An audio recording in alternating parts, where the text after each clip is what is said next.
Real progress is also being made because of the hard work by doctors and nurses across the country who have taken special interest to research and offer resources for those addicted to opioids. I'm proud of this administration's commitment to battling this epidemic. Just a few weeks ago, we held another opioid summit at the White House, where multiple panels came together to help all affected by drug addiction. I'm honored to be here with you all today and to work alongside so many people across the country with the shared goal of ending this battle. Thank you to the Manchester Community College for having us today. And now I would like to introduce my husband, the President Donald Trump.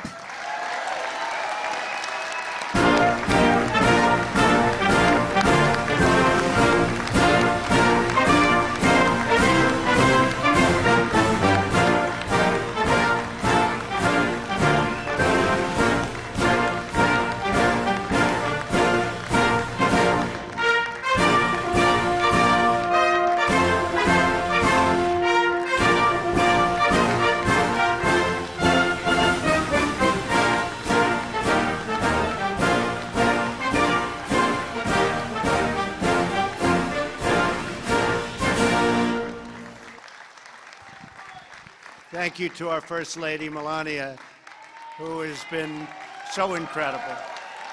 Thank you. And we are blessed to have you as our First Lady. Really are. It's great to be back in the beautiful state of New Hampshire. I don't know if you remember, but this is the first place I came for the primaries yet. And this is the room right here, so I like this room. This has been a good room. We're honored to be joined by your wonderful and very talented governor, Chris Sununu. Chris, thank you. Thank you, thank you, Chris. Oh, and there's another talented governor, Governor Sununu. Stand up.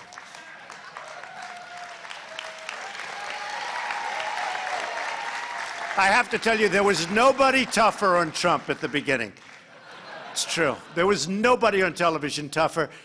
And then we met each other, and we liked each other, and he went from the worst to the best. Governor, thank you. I mean that too. Thank you.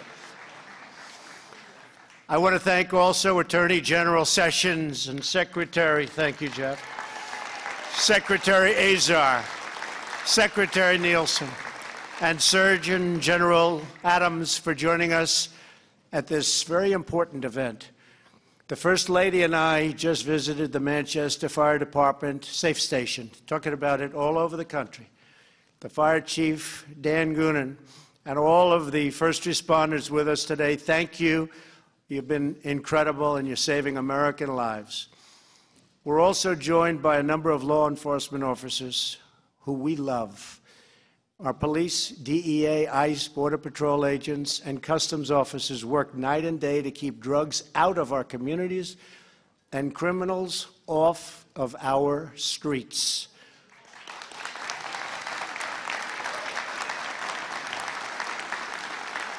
So today we thank you, we honor you, and we want you to know that we will always have your backs 100%. Thank you very much, law enforcement. Thank you.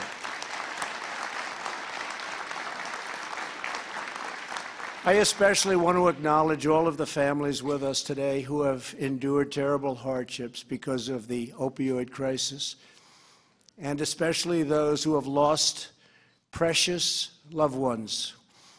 I've been saying this for a long time, and it all started right here in New Hampshire, because I see what you're going through, about as bad as there is anywhere in the country.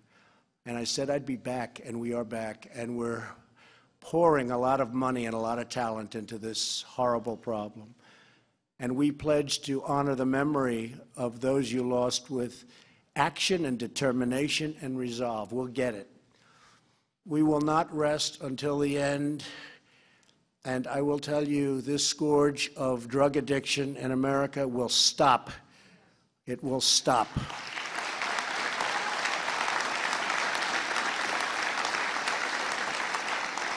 Every day, 116 Americans die from an opioid-related overdose. In New Hampshire, the overdose, really death rate, I mean, can you believe this?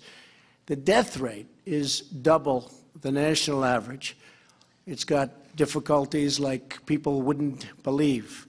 Defeating this epidemic will require the commitment of every state, local, and federal agency. Failure is not an option. Addiction is not our future. We will liberate our country from this crisis. Never been like this. Hundreds of years, never been like this. And we will raise a drug-free generation of American children. Last October, we declared the opioid crisis a public health emergency. Should have been done a long time before. Since then, we've worked with Congress to ensure at least $6 billion additional dollars going through right now in new funding in 2018 and 2019 to combat the opioid crisis, and we will be spending the most money ever on the opioid crisis.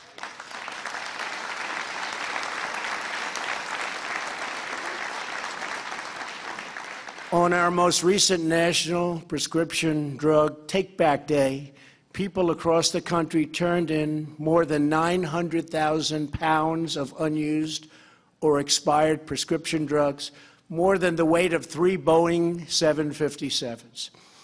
Our Custom and Border Protection and these people, the job they do is incredible.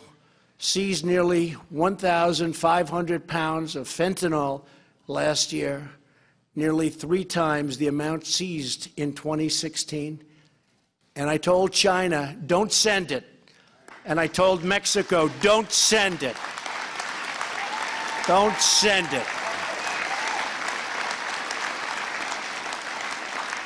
In 2017, ICE arrested criminal aliens with 76,000 charges and convictions for dangerous drug crimes.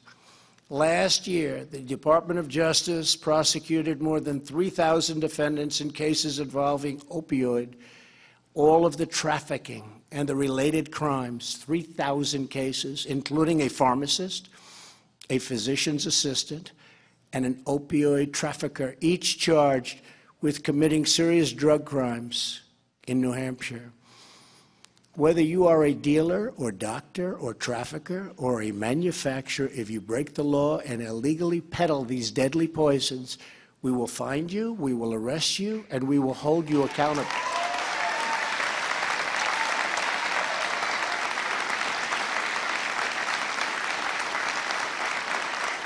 Thank you.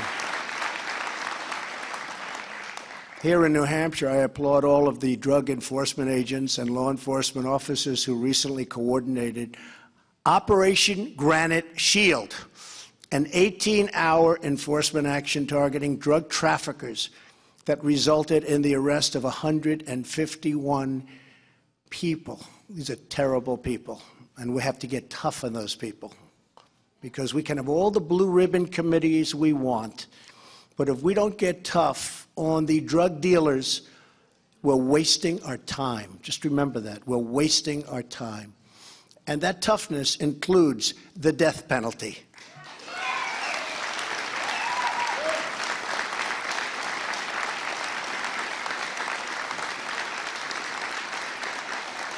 You know, it's an amazing thing. Some of these drug dealers will kill thousands of people during their lifetime. Thousands of people. And destroy many more lives than that. But they will kill thousands of people during their lifetime. And they'll get caught, and they'll get 30 days in jail. Or they'll go away for a year. Or they'll be fined. And yet, if you kill one person, you get the death penalty, or you go to jail for life. So if we're not going to get tough on the drug dealers who kill thousands of people and destroy so many people's lives, we are just doing the wrong thing. We have got to get tough. This isn't about nice anymore. This isn't about committees. This isn't about let's get everybody and have dinners and let's have everybody go to a blue ribbon committee and everybody gets a medal for frankly talking and doing nothing. This is about winning a very, very tough problem. And if we don't get very tough on these dealers, it's not going to happen, folks. It's not going to happen. And I want to win this battle. I don't want to leave at the end of 7 years and have this problem. Okay? I don't want to, right? Thank you.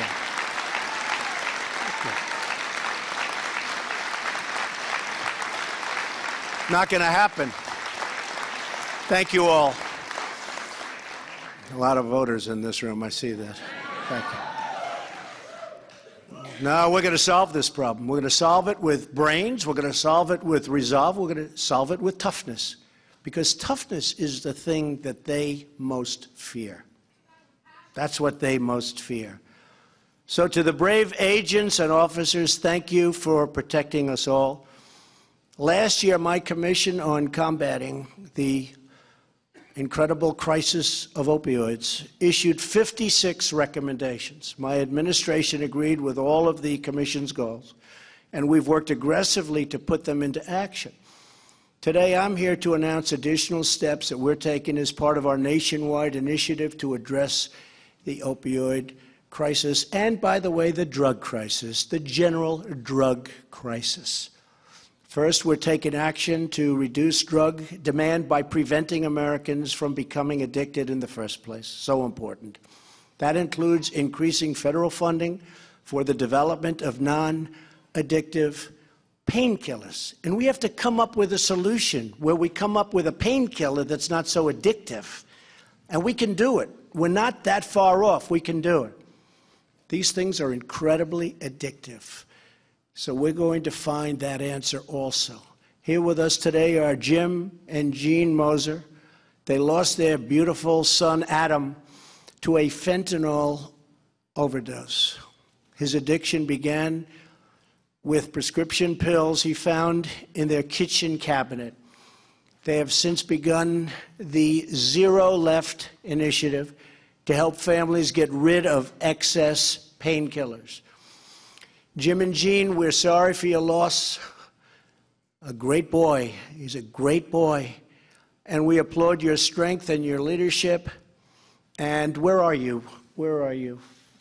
Come on up. Come on up here. Come on up here.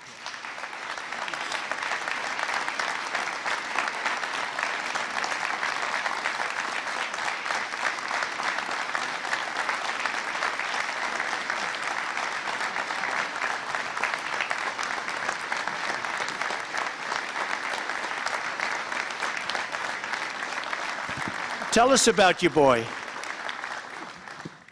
Wow. Adam was our oldest son.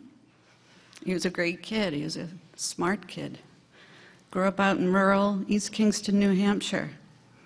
He had a degree in actuarial science, which, as many of you know, that's the science of forecasting risk. He was the kind of kid that made you feel really good about yourself. You give him 5 minutes, you really liked him. And, you know, he just made a bad choice one night, as smart as he was. He found his way into our kitchen cabinet, and sadly, the rest is history. He got hooked on it and had to go to the street eventually, and he found fentanyl. And he's been gone for 2.5 years, and we miss him every day. Thank you. Thank you, darling. You take care of Thank yourself, you. okay? Thank you. All right. Thank you very much. Thank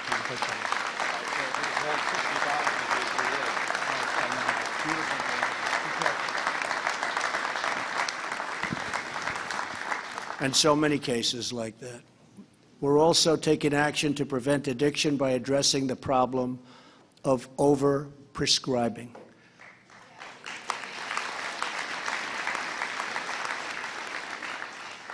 And our Department of Justice is looking very seriously into bringing major litigation against some of these drug companies. We'll bring it at a federal level. Some states are already bringing it, but we're thinking about bringing it at a very high federal level, and we'll do a job. We're going to cut nationwide opioid prescriptions by 1/3 over the next 3 years. We're also going to make sure that virtually all prescriptions reimbursed by the federal government follow best practices for prescribing. We'll ensure that opioid addiction is not subsidized by the American taxpayer. The best way, so important, and the best way to beat the drug crisis is to keep people from getting hooked on drugs to begin with. As part of that effort, so important, and this has been something that I've been very strongly in favor of, spending a lot of money on great commercials showing how bad it is, so that kids seeing those commercials during the right shows on television or wherever, the internet, when they see these commercials, say, I don't want any part of it. That's the least expensive thing we can do, where you scare them from ending up like the people in the commercials. And we'll make them very, very bad commercials. We'll make them pretty unsavory situations. And you've seen it before. And it's had an impact on smoking and cigarettes. You see what happens to the body. You see what happens to the mind. So we're announcing a new website, crisisnextdoor.gov, where Americans can share their stories about the danger of the opioid addiction and addictions. But we're thinking about doing really a large-scale rollout of commercials that show how bad it is for the kids. And when they see those commercials, hopefully they're not going to be going to drugs of any kind, And we'll save a lot of lives, and we'll make their life a lot easier. This epidemic can affect anyone, and that's why we want to educate everyone. The second part of our initiative is to reduce the supply of illicit drugs. 90% of the heroin in America comes from our southern border, where eventually the Democrats will agree with us and will build the wall to keep the damn drugs out.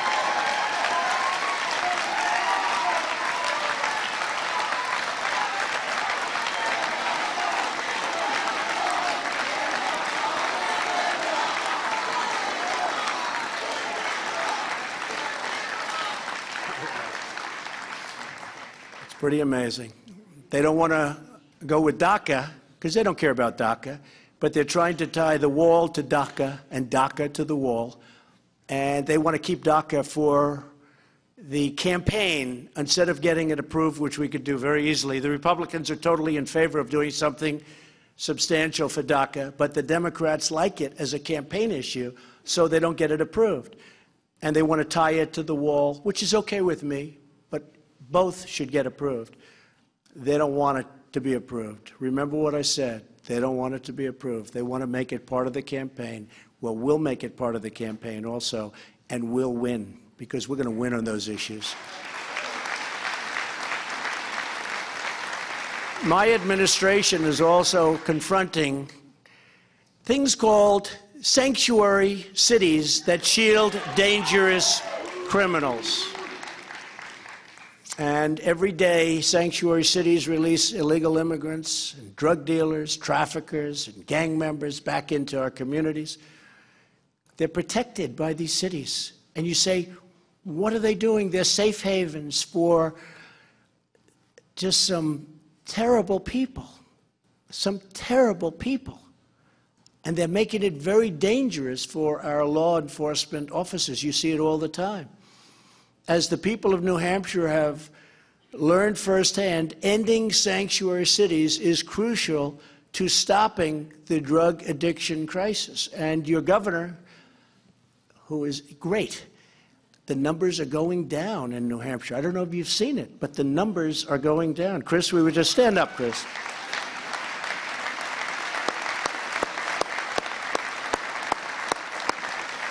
It's really one of the few bright spots where the numbers actually are going down, and that's a tremendous achievement. Thank you, Chris. According to a recent Dartmouth study, the sanctuary city of Lawrence, Massachusetts, is one of the primary sources of fentanyl in 6 New Hampshire counties. ICE recently arrested 15 MS-13 gang members. These are not good people, folks, okay? These are bad, bad people. They don't use guns. They'd rather use knives because it's more painful and it takes longer. These are bad people. In Boston, Massachusetts, which is a place where you have sanctuary cities, I'm repeating my call on Congress to block funds for sanctuary cities and to close the deadly loopholes that allow criminals back into our country and into our country in the first place.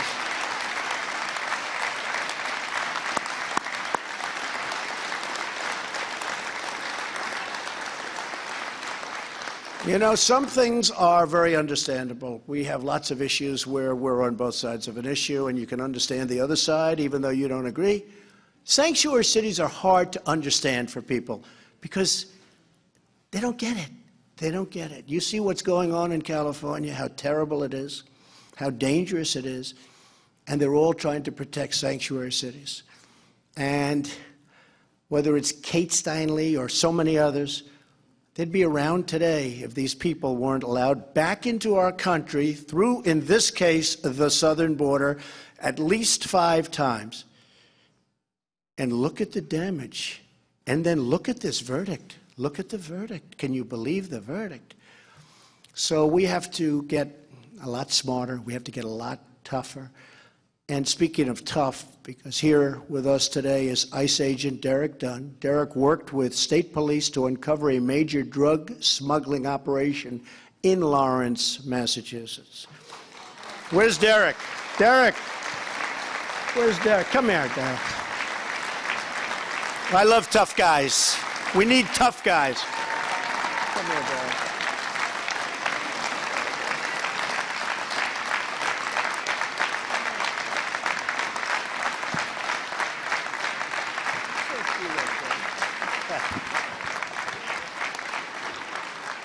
Just want to say thanks for everyone being here, and it's been a battle. It's been an absolute battle for our counterparts here at DEA and FBI and everybody, all the law enforcement, state police, and the local police. It's been an absolute battle.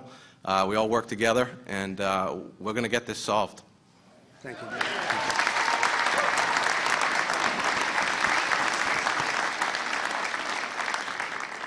He didn't know he was going to do that. And you didn't know you were going to do that, but that's in honor of your boy, right? It made a big impact.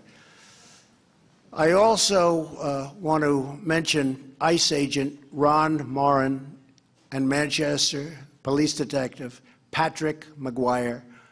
They helped lead the team that arrested a terrible human trafficker who used opioids to harm, in a very violent way, his victims. Thank you both for bringing the trafficker to a very strong and swift justice. Where are you guys? Thank you. Stand up, fellas.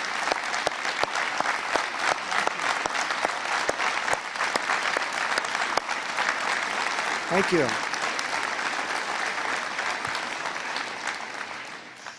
We're also shutting down illegal online marketplaces and preventing drugs that come from China and other countries from bypassing our borders, and we're getting very tough on it. It's not that we have a choice. We don't have a choice. We can be nice, and we can be soft and weak, and you're not going to have a country left. So we have to strengthen up our laws so that we can do what we have to do. We have to stop this from happening. Drug traffickers kill so many thousands of our citizens every year. And that's why my Department of Justice will be seeking so many much tougher penalties than we've ever had. And we will be focusing on the penalty that I talked about previously for the big pushers, the ones that are really killing so many people.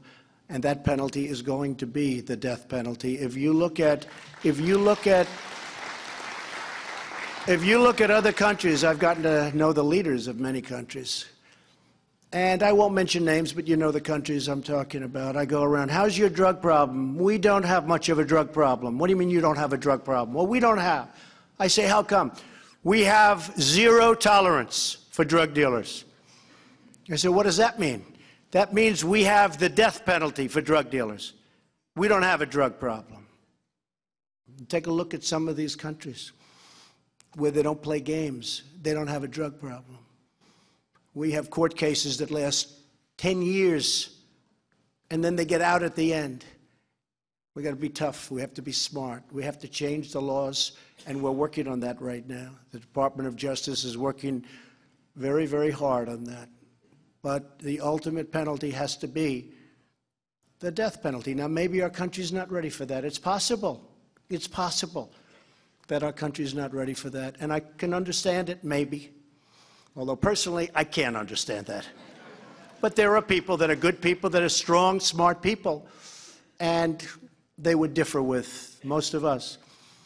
But I think unless you do that, unless you have really, really powerful penalties led by the death penalty for the really bad pushers and abusers, we are going to get nowhere. And I'm telling you, we are going to get somewhere. Companies must also be held accountable.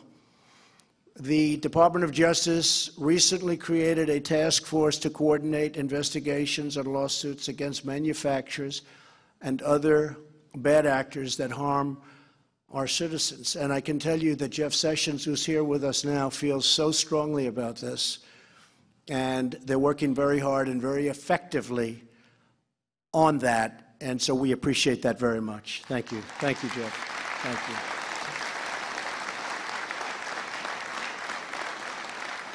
I can think of nothing more important. The third part of our initiative is to get life-saving help to those who need it. We're going to make sure our first responders have access to life-saving, overdose-reversing drugs, which, by the way, are amazing. Here with us today is Mike Kelly, the president of Adapt Pharma. Adapt Pharma makes an overdose-reversing drug for opioids, which I've watched and seen work. It's called Narcan. It's actually incredible. Today we applaud Adapt Pharma's decision to provide free Narcan to all high schools, colleges, and universities in America. I'd like you to come up, Mike. Come up. Where's Mike? Come up, Mike.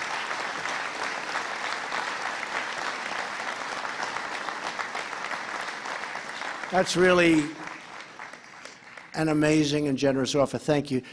Tell us a little bit about that, Mike, please. Sure. So Adapt is a small company that has a big job, which is to reverse overdoses. And we've provided free of charge 4 boxes to all colleges and universities in the United States.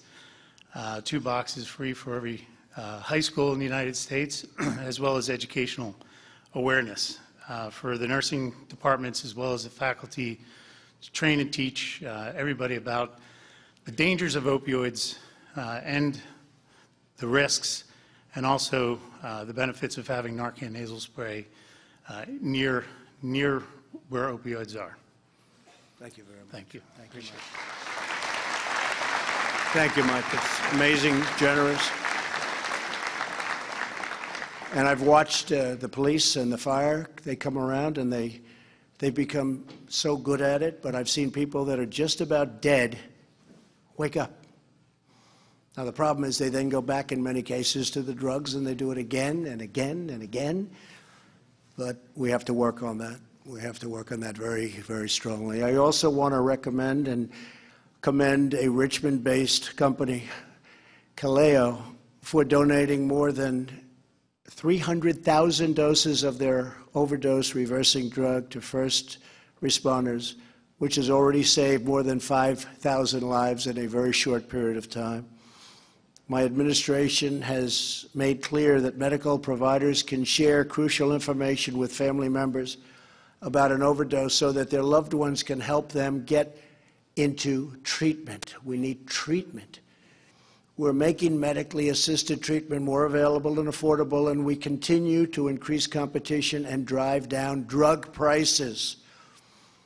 And we're driving them down. We're going to have a major news conference, probably at the White House in about a month, because all of you people, and I'm talking about prescription drugs, not necessarily the drugs that we're talking about here, but we pay as a country so much more for drugs because of the drug lobbies and other reasons, and the complexity of distribution, which is basically another term for saying, how do we get more money?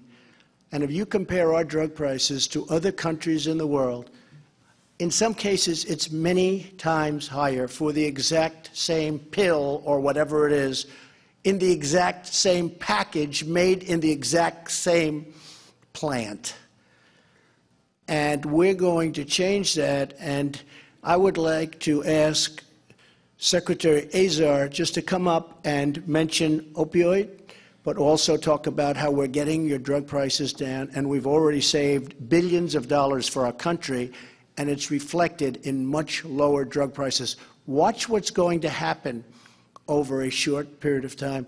This man is one of the great professionals, ran an incredibly successful drug company. Who knows better than the guy running the drug company, Eli Lilly? And that's your company, right, or was? Now you're on the other side, though. So nobody knows better. The most respected man in that industry, and we got him to work because he loves our country. Would you tell them a little bit about what you have planned for drug prices and also opioids in terms of stoppage, please? Secretary. Well, thank you, Mr. President. And, you know, you've done a lot already to tackle this issue of drug pricing. So last year, the FDA approved more generic drugs than it ever has in its history, and that brings prices down for patients, for the system, for everybody. You also changed the rules so our senior citizens pay less out of pocket for their drugs. That's $3.2 billion that they're paying less out of pocket for their drugs when they go to the pharmacy. And then we're going to be rolling out, as you mentioned, in about a month, a whole slate of other proposals around how we decrease the price of drugs and how we bring discounts that the middlemen right now are getting, how those will go to our patients, to individuals. Now, we're attacking this with the same level of action, determination, and resolve that you're bringing to the opioid crisis. And that's where we're focused on prevention and getting that 1/3 fewer illegal opioid prescriptions to our people. The second is stopping the illicit flow of these opioids into our country.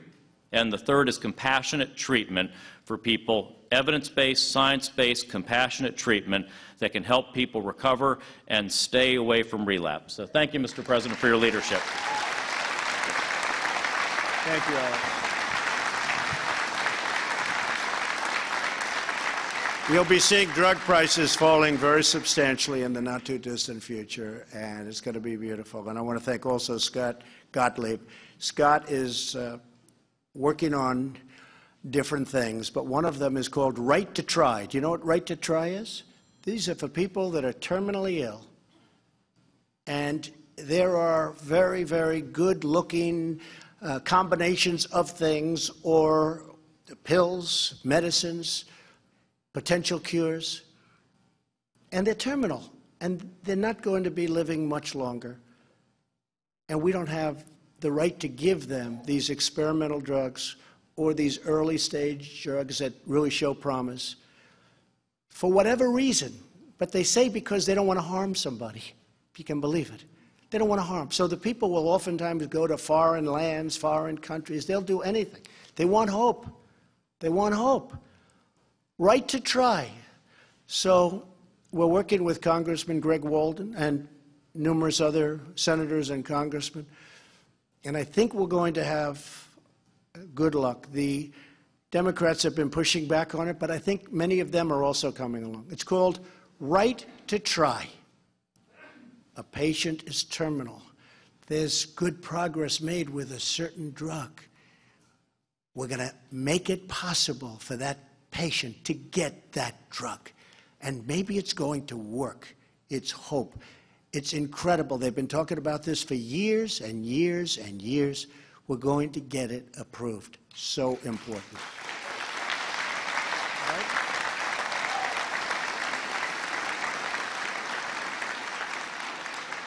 To further expand treatment, I'm also calling on Congress to change the restrictive 1970s-era law that prevents Medicaid from paying for care at certain treatment facilities with more than 16 beds. It's such an important factor. In the meantime, my administration is granting waivers to states so they can help people who need treatment now, Governor. We're also going to help inmates leaving prison get treatment so they can have a second chance to become productive, law-abiding citizens. And what we've really done for the inmates, it's very hard for them to get out of jail and get a job. What we've really done for them, better than anything we can sign, any legislation that we can pass demanding that you hire, we're getting a great economy. It hasn't been this good in many, many years. Some people say it's never been this good. And what's happened is, as you see, unemployment is way down, and people are starting to hire inmates. And the results are incredible. Some of these employers are calling up saying, wow, what great people. We're giving them a second chance. It's very, very important. So the tremendous economy is helping us very much with that program. We want every American, thank you. We want every American to be able to reach their full God-given potential, and we will succeed together as one people, one nation, and one great American family. Because Americans never give in, and we never, ever give up. This group never gives up, right? Never give up. Your boy. The brave families here today remind us that the strength of America is found in the heart of our people. We see America's heart in the parents who won't accept addiction as the fate of their children. And if something horrible has befallen that family, they go around and they want to make sure it never happens to another family. And that's why we thank you so much, and we thank your boy. He did not die in vain. We see it in the sons and daughters who cheer on moms and dads as they recover. We see it in the doctors and nurses who provide constant and loving care. We see it in the heroic law enforcement officers who race into unimaginable danger. We see it in EMTs and firefighters who act so quickly to save so many lives. And we see this American heart in the men and women who fight every day to help rescue their fellow citizens from the grips of addiction. These are the courageous souls who remind us that for America there is nothing beyond our reach. Nothing at all. Nothing. We will defeat this crisis. We will protect our beautiful children, and we will ensure that tomorrow is better, brighter, stronger, and greater than ever before. Because as long as we have trust in our citizens, pride in our country, and faith in our God, we will not fail.